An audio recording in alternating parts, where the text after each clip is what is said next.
Assalamu alaikum. My name is Dr. Zunaira Jameel and the topic of today's discussion is disorders of calcium balance.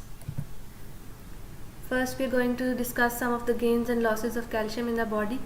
The major dietary sources of calcium for our body are milk and different dairy products, but only 30 to 50% of the dietary calcium is absorbed throughout the GI tract. Other than that is lost into the stools. The amount of calcium that is absorbed is then stored in the body. 99% of storage of calcium occurs in the bones, and only 1% occurs in other parts of the body, like inside the cells or in extracellular fluid. And the excretion of calcium occurs through kidney. Most of the calcium that goes into the kidney is reabsorbed, like 60 to 65% is reabsorbed through proximal tubule, 15 to 20% through loop of Henle, 5 to 10% through distal convoluted tubule, and hence only about 10% is lost by urine. The regulation of calcium balance is mainly done by parathyroid hormone and vitamin D. Now I am going to tell you about some of the forms of calcium that are present in the extracellular fluid. There are three basic forms. Number one is the protein bound form, number two is the complex form, number three is the ionized form. Ionized form is the most common form that is present in the extracellular fluid, that is about 50% of the calcium is in the form of ionized form. This form is free to leave the vascular compartment and hence it performs most of the cellular functions in our body. After ionized form, the second most common is the protein bound form, that is about 40% of the extracellular calcium. This form is bound to albumin and hence cannot pass through capillary walls. And then the third one is the complex calcium, that is about 10% of the calcium, which is bound with citrate, sulfate and phosphate. Now, as I told you before, that ionized calcium is the most common form and it is the only one that can pass through the membranes. So this is the one which actively participates in the bodily functions. What different functions does it perform? These include enzymatic reactions, maintenance of membrane potentials and neuronal excitability, contraction in skeletal, cardiac and smooth muscles, release of neurotransmitters, hormones and chemical messengers. It is involved in cardiac contraction and automaticity, and it is also involved in the blood clotting pathways. Now, the basic topic of our discussion is the disorders of calcium balance. The first of the disorders is hypocalcemia. Hypocalcemia means a plasma calcium level of less than 8.5 milligram per deciliter or less than 2.1 millimole per liter. What are the different causes of hypocalcemia? These different causes are classified into four basic categories. Number one is impairment in mobilization from bone stores. Number two is abnormal losses from kidney. Number three, increased protein binding or chelation. Number four, soft tissue sequestration.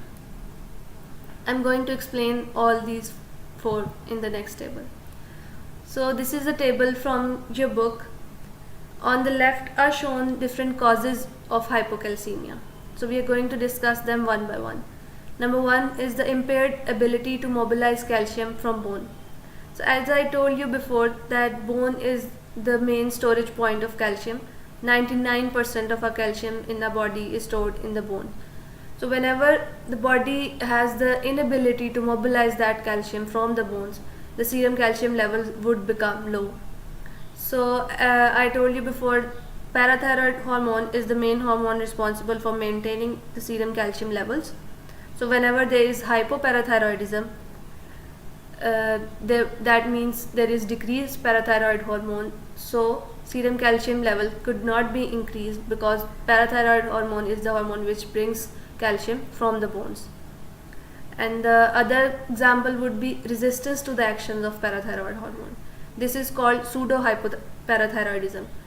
What it means is that parathyroid hormone is present, but the target organ or the bone has developed a resistance to the action of parathyroid hormone, and hence it cannot resorb bone and hence cannot increase the serum calcium levels. The third example given is hypomagnesemia. What hypomagnesemia means is it's actually a deficiency of magnesium in a body. It has the same effect as the above two. It basically inhibits the action of parathyroid hormone. So even though parathyroid hormone is present, its action could not be elicited. The second main point is decreased intake or absorption. So whenever there is a decreased intake or absorption of calcium, it does not result in directly into hypocalcemia. As I've told you before, hypocalcemia is actually a decreased of plasma calcium levels. But whenever there is a decreased intake or absorption problem, most of the calcium that is affected is the stored calcium. So most of these the points under this heading would come under the storage problems of calcium. They would not directly cause hypocalcemia. So these include malabsorption, vitamin D deficiency, and vitamin D deficiency could either be directly due to decreased vitamin D intake or due to failure of activation of vitamin D. As you know, vitamin D is activated both in kidney and in liver, so the diseases of both liver and kidney would result in vitamin D deficiency. And the medications that impair the activation of vitamin D, like phenytoin, could also result in decreased vitamin D. Coming on to the next point, abnormal renal losses. So in case of renal failure, we see that there could be presence of hypocalcemia and hyperphosphatemia. Now you have to understand this point that calcium and phosphate have quite opposing management in the body. Like parathyroid hormone has an antagonistic effect on both. Parathyroid hormone increases the level of calcium in a body but decreases the level of phosphate. So in renal failure cases, we see hypocalcemia and hyperphosphatemia. The next category is increased protein binding or chelation. In case of increased pH in our body or in case of increased fatty acids, we observe an increased protein binding of calcium. Whenever there is an increased protein binding of calcium, it means that ionized form of calcium becomes low in the serum or plasma, because overall level of calcium remains the same. So whenever protein binds more calcium, so the protein bound form of calcium would increase and the ionized form of calcium would decrease. And the third example is rapid transfusion of citrated blood. As you already know, citrate is used as an anticoagulant and is mixed into the blood. So whenever we are transfusing a patient with the blood, there is a chance of chelation. But it normally does not occur if we do a slow transfusion. But in cases of rapid transfusion, the citrate present in the blood would chelate the calcium and could result in signs and symptoms of hypocalcemia like tetany. And the last main point is increased sequestration. So this occurs in cases like acute pancreatitis. In acute pancreatitis, enzymes like lipases are produced from the pancreas.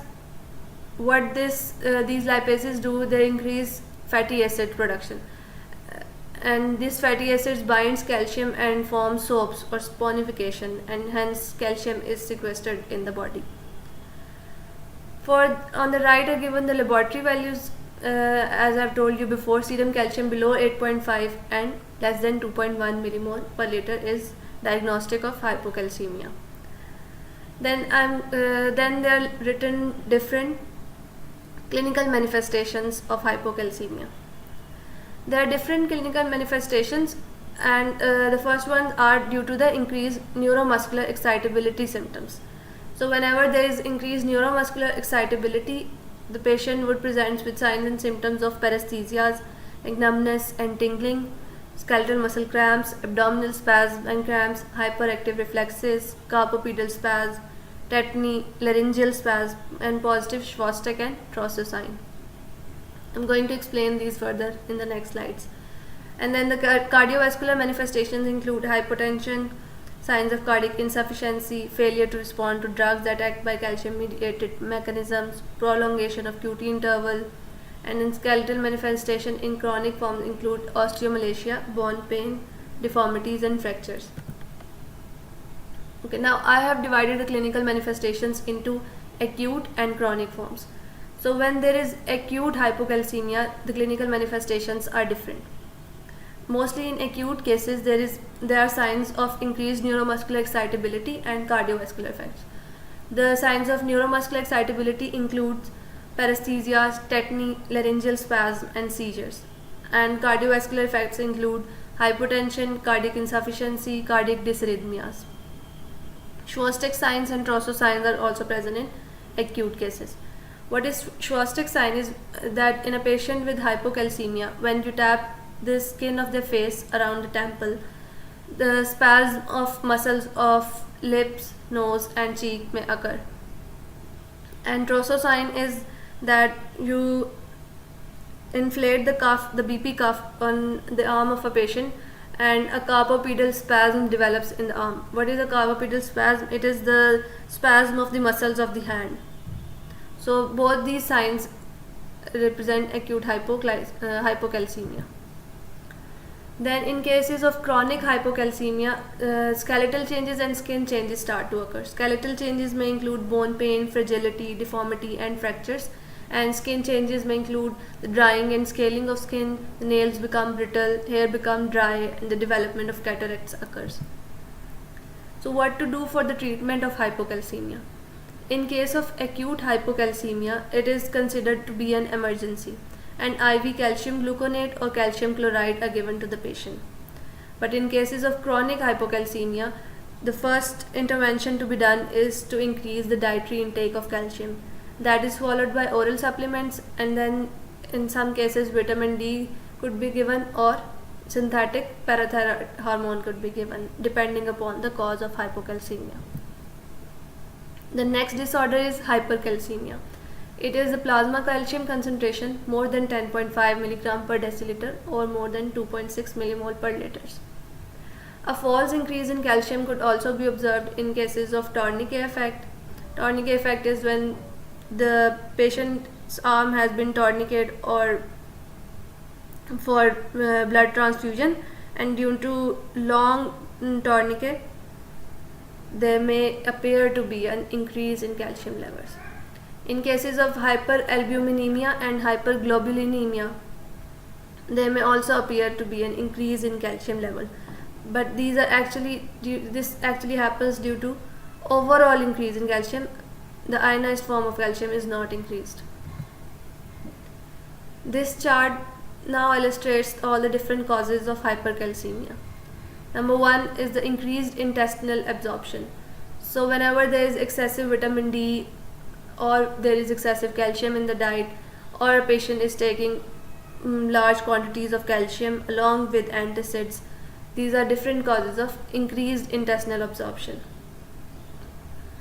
The next point is increased bone resorption.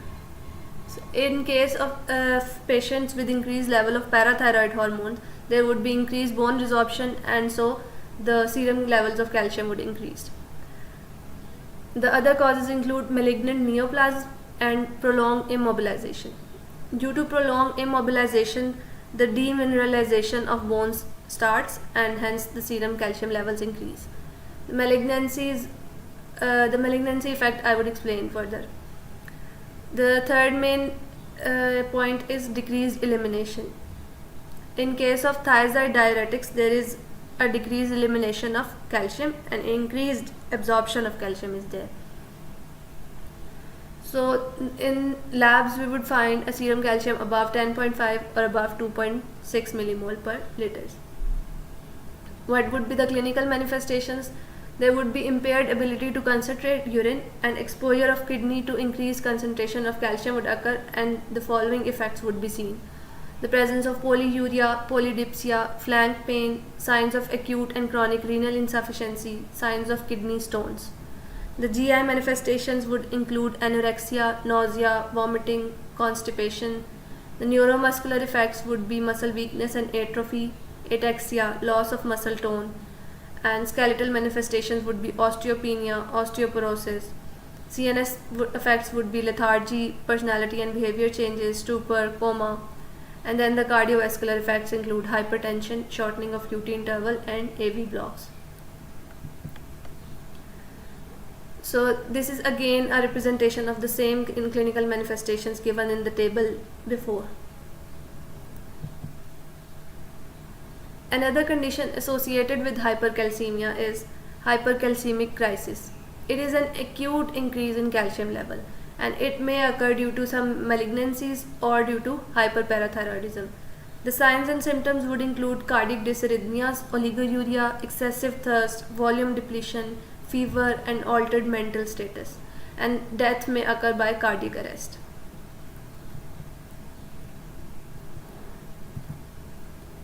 Here I want to explain the point of malignancy. There are some malignancies in the body, like some cancers of the lung, where there is a production of a parathyroid hormone like peptide.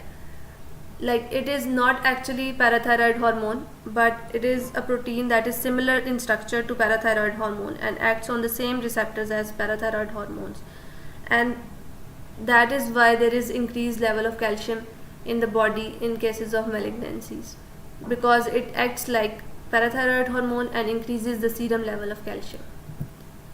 Now, going to the treatment of hypercalcemia.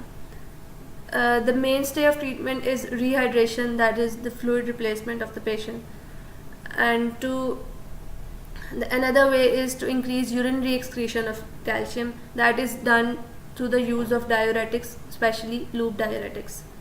Another way is to inhibit bone resorption. So the different drugs used are bisphosphonates and calcitonin, both of which inhibit osteoclastic activity. And other drugs include corticosteroids, mithramycin, and gallium nitrate. These are mainly anti-neoplastic drugs, and they aim to target the main issue, the underlying issue.